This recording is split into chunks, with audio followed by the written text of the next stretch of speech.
Welcome back. So now we're going to move from talking about libraries to actually importing media and look at different ways that you can do that. Right. In fact, this is the foundational lesson for working in the new Final Cut Pro 10.1 because where media is stored and how it interacts with libraries is of critical importance for you to understand. Let's get into it. Before you can import, you must have an event. And in order to have an event, you must have a library. So if I open this up, you can see that there are separate events that contain the clips that were imported into them. What we're going to do is start with a fresh library, a brand new library. So I'm going to go to the File menu and choose New Library. I'm going to call this H5 Productions. And I'm going to store it on my media drive. It's a dedicated media drive that's connected via Thunderbolt to my system.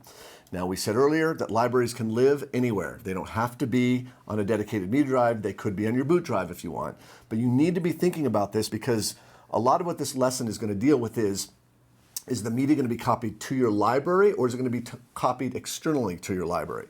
So if you're going to copy all your media internally, you're going to not want to just put this on any drive. Your boot drive will fill up rather quickly. So that's something to think about when choosing a destination for your library. So what we're going to do is store this on this media drive. So I'm going to click Save.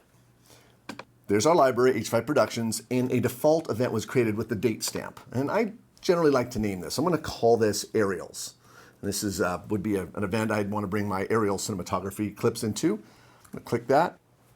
I'm now going to import my media. And I'm just going to go down here and click the Import button. It's going to bring up Final Cut Pro's unified import window. And the reason we say it's unified is that all your import targets appear in one place.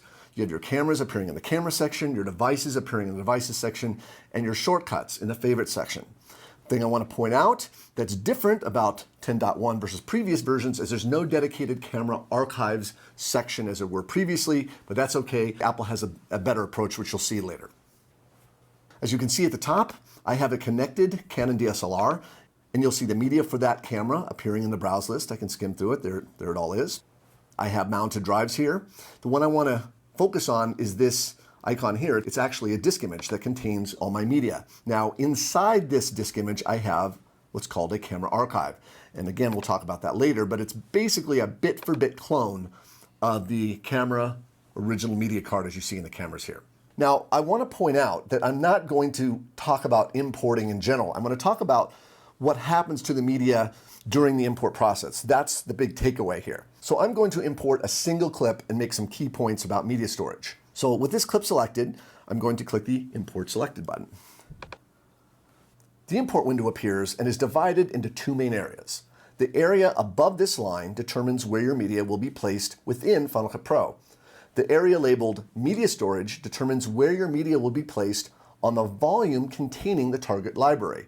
It's where your media is physically stored on your hard drive. So let's start with where we want the media to appear within Final Cut Pro. Now you have two options for this. You can either have your media added to an existing event, or you can add your media to a new event that you create. If you click the Add to Existing Event pop-up menu, you'll see a list of available events you can import your media into. Just above the event are the names of the libraries the events belong to. In the previous lesson on libraries, we created a library called Discover the Southwest, then proceeded to create 3 events based on these southwestern states. We also opened a pre-existing library called San Francisco Timelapse that already contained 3 events with media.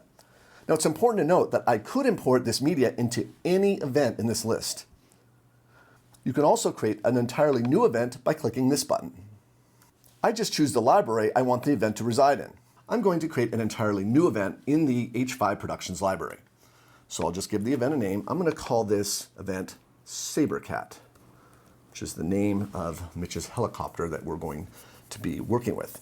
Now that we know where the media will be placed within Final Cut Pro, let's look at where the media will be placed on your hard drive using the options listed next to media storage. Now before we choose an option here, let's briefly discuss the type of media you'll be importing from. In most cases, you'll be importing video, audio, or still images directly from a camera's flash memory card, or a duplicate of the camera's card called a camera archive, as I referred to earlier. In other cases, you'll be importing directly from an attached storage device, such as an external hard drive where the media files exist in a predetermined directory structure. I'm about to import this clip from a camera archive. Now, with regard to storage options, you have two choices for media coming directly from camera cards.